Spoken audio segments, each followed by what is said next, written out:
బయట విజువల్ మాత్రం మనకి ప్రస్తుతం కనిపిస్తోంది. ఆ బ్యారికేడ్లని దాటుకుని చాలా మంది దూకేసే ప్రయత్నం అయితే చేస్తున్నారు. ప్రస్తుతం చూస్తున్నాం కాశీబుగ్గలో సంబంధించిన విజువల్ కూడా. శ్రీకాకుళం జిల్లా కాశీబుగ్గ వెంకటేశ్వర ఆలయంలో మాజీ మంత్రి సీదిరి అప్పలరాజు మనకి కనిపిస్తున్నారు. తొక్కిసలాట తర్వాత అక్కడ పరిస్థితిని సమీక్షించడానికి మాజీ మంత్రి సీదిరి అప్పలరాజు కూడా అక్కడికి వెళ్లారు. విజువల్స్ లో ఆయన చూడొచ్చు అక్కడ ఏం జరిగింది ఏంటి అనేది తెలుసుకునే ప్రయత్నం చేస్తున్నారు. కాశీబుగ్గ వెంకటేశ్వర స్వామి ఆలయంలో ఒక్కసారిగా తొక్కిసలాట జరిగింది.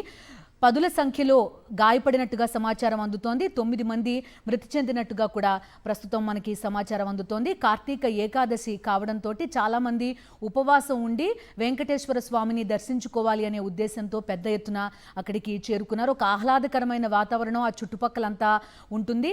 మధ్యలో వెంకటేశ్వర స్వామి ఆలయం ఉంటుంది.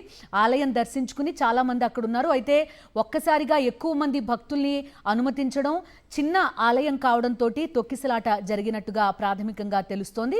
ఈ చుట్టుపక్కల ప్రాంతాల్లో, ఉత్తరాంధ్ర ప్రాంతాల్లో చిన్న తిరుపతిగా ఈ కాశీబుగ్గ ఆలయాన్ని భావిస్తారని తెలుస్తోంది.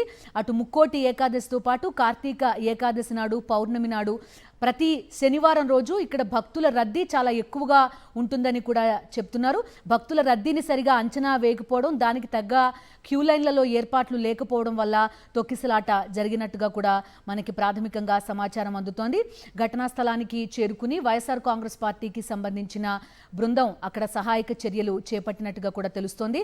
మాజీ మంత్రి సీదిరి అప్పలరాజు ఘటనకి సంబంధించిన విషయం తెలియగానే ఇమ్మీడియట్ గా అక్కడికి చేరుకున్నారు. అక్కడ సహాయక చర్యల్ని, అదేవిధంగా వైఎస్ఆర్సీపీ బృందాన్ని కూడా ఆయన గైడ్ చేస్తున్నట్టుగా కూడా తెలుస్తోంది. శ్రీకాకుళంలో జరిగిన విషాదం ప్రస్తుతం మనం చూస్తున్నాం. మా కరెస్పాండెంట్ యుగంధర్ కూడా జాయిన్ అవుతున్నారు. యుగంధర్, కాశీబుగ్గ పదనాపురం చిన్న తిరుపతి అని చెప్తున్నటువంటి వెంకటేశ్వర స్వామి టెంపుల్ ఇప్పటికీ కూడాను ప్రభుత్వ అధికార యంత్రాంగం చేరుకోలేదు. పోలీసులు ముఖ్యంగా 108 కూడా చేరుకోలేనటువంటి పరిస్థితి. కాశీబుగ్గలోనే అతి పెద్ద ఆసుపత్రి నిర్వహిస్తున్నటువంటి మాజీ మంత్రి సీదిరి అప్పలరాజు తన తాలూకా వైద్య బృందంతో అక్కడికి వెళ్లి వైద్య సేవలు అందించడానికి ప్రయత్నాలు చేస్తున్నారు. అక్కడ తన తాలూకా వైఎస్ఆర్ కాంగ్రెస్ పార్టీకి ఉన్నటువంటి కేడర్ ని, తన వైద్య బృందాన్ని తీసుకువెళ్లి చేరుకొని ఇప్పుడు అక్కడ ఉన్నటువంటి వాళ్ళందరినీ కూడాను కొంచెం గాలి తగిలేటువంటి ప్రాంతాన్ని తీసుకుపోయి వాళ్ళకి వైద్య సేవలు అందిస్తున్నారు. వాళ్ళందరికీ కూడా బీపీ చెక్ చేయడం, సిలైన్లు అవసరమైన వాళ్ళకి సిలైన్లు పెట్టడం, ఊపిరి అందని వాళ్ళకి రెస్పిరేటరీ సిస్టమ్ ని మళ్ళీ అందించడం. యుగంధర్, ఎందుకు ప్రభుత్వం తరపు నుంచి ఇంత ఆలస్యం అవుతోంది సహాయక చర్యలు? 108 ఎందుకు వెళ్ళలేదు ఇప్పటిదాకా అంటే ఏం చెప్తారు యుగంధర్? వచ్చినటువంటి పరిస్థితి అయితే కనిపిస్తోంది. అయితే ఇక్కడ ఉన్నటువంటి ఇప్పటి వరకు మనం చూసినటువంటి ఘటన దాదాపు ఒక అరగంట పాటు ప్రాణాలు అరచేతిలో పెట్టుకొని, ప్రాణం దక్కితే చాలు, కాలు ఇరిపోయినా పర్వాలేదు, చెయ్యి ఇరిపోయినా పర్వాలేదు, అంగవైకల్యం వచ్చినా పర్వాలేదు అని ప్రాణాలను అరిచేతిలో పెట్టుకొని ఎస్కేప్ అవుతున్నటువంటి దృశ్యాలు చూస్తుంటే ఇక్కడ చాలా హృదయ విదారకంగా కనిపిస్తోంది. ఎంతమందికి యుగంధర్, ఎందుకని ఇంకా 108 ఇక్కడికి చేరుకోలేదు? ప్రభుత్వ యంత్రాంగం ఇమీడియట్ గా ఎందుకు రెస్పాండ్ కావట్లేదు? ఘటన జరిగి ఆల్మోస్ట్ ఒక గంట పైన అయింది, ఇప్పటిదాకా వెళ్ళకపోవడం ఏంటి? స్థానికంగా అక్కడ రెస్పాన్సిబుల్ అధికారులు వాళ్ళు ఎవరు యుగంధర్?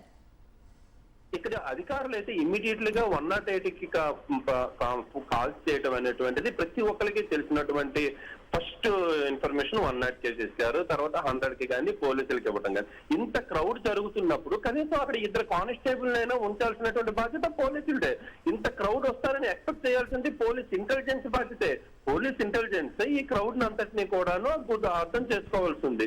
ఇంత క్రౌడ్ వస్తారని అంచనా వేయాల్సి ఉంది. ఎందుకంటే ప్రతి శనివారం నాట్ ఓన్లీ ఈ రోజు కార్తీక ఏకాదశి కాబట్టి ఈ రోజున వేల సంఖ్యలో వస్తారు, కానీ నార్మల్ శనివారాల్లో కూడా ఇక్కడికి భక్తులు ఎక్కువగా వస్తారు. కనీసం ఒక కానిస్టేబుల్ ను, 2 కానిస్టేబుల్ ను ఉంచడం, లేకపోతే ఆలయ వర్గాలే ఒక ప్రైవేట్ సెక్యూరిటీని ఏర్పాటు చేసుకోవడం. క్రౌడ్ ఎక్కువ ఉన్నప్పుడు ఈ రోజున మాకు క్రౌడ్ ఎక్కువ ఉంది, దాదాపు ఒక 25,000 మంది జనం వస్తారని ఈ ఆలయ వర్గాలే పోలీసులకు ఇంటిమేట్ చేయడం, ఇవన్నీ జరగాల్సినటువంటిది.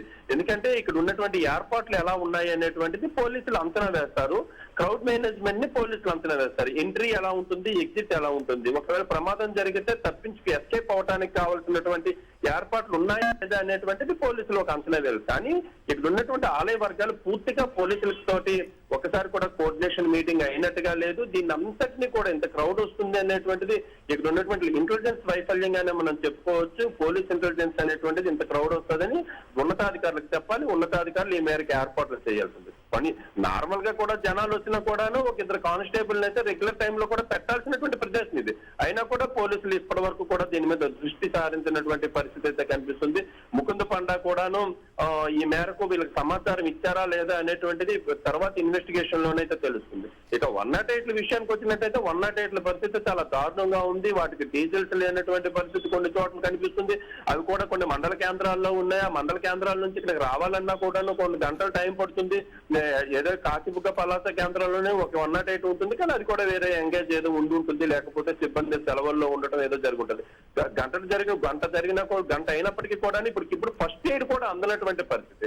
ప్రభుత్వ యంత్రాంగం అక్కడికి చేరుకొని ఫస్ట్ ఎయిడ్ అందించినటువంటి పరిస్థితి. అక్కడ స్థానికంగా ఉన్నటువంటి అక్కడ మాజీ ప్రజాప్రతినిధి అయినటువంటి సీదిరి అప్పలరాజు తన బృందంతో వెళ్లి వైద్య సేవలు అందిస్తున్నారు తప్ప మిగతా ప్రభుత్వం నుంచి ఒక్కరు కూడా అక్కడికి వెళ్లి ఇదిగో ఇన్ని బృందాలు వచ్చిన చుట్టుపక్కల ఉన్నటువంటి పిహెచ్సీల నుంచి కానీ సిహెచ్సీల నుంచి కూడా బృందాలను ఇమీడియట్ గా ఇక్కడ పంపించవచ్చు. ఎందుకంటే చాలా మంది ఊపిరాడని పరిస్థితుల్లో ఉన్నారు. చాలా మంది యుగంధర్ చూస్తున్నాం మనం కాశీబుగ్గ ఆలయం ఇదంతా కూడా చిన్న తిరుపతిగా శ్రీకాకుళం వాసులు ఉత్తరాంధ్ర వాసులు భావించే ఆలయం ఇది కాశీబుగ్గ ఆలయం.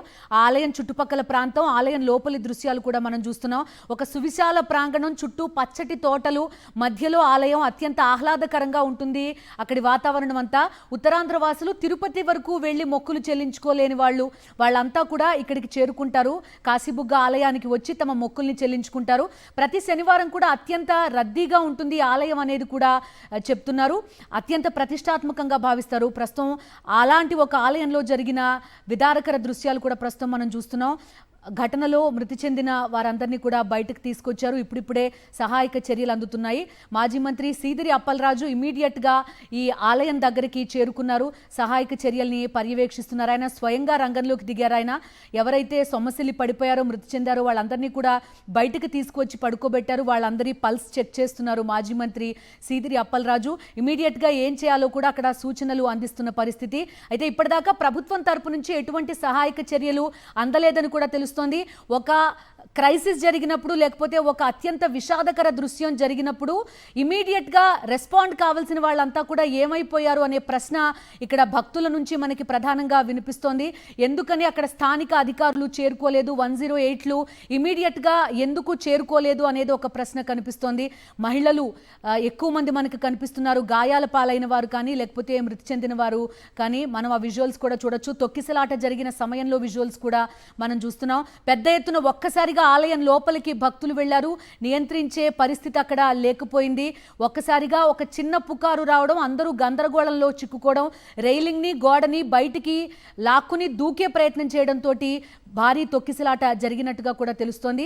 మనం ఆలయం బయట దృశ్యాలు మాత్రమే మనం చూడగలిగాం. అసలు లోపల ఏం జరిగింది అనేది కూడా ఇంకా అధికారులు ధృవీకరించాల్సిన పరిస్థితి కనిపిస్తోంది.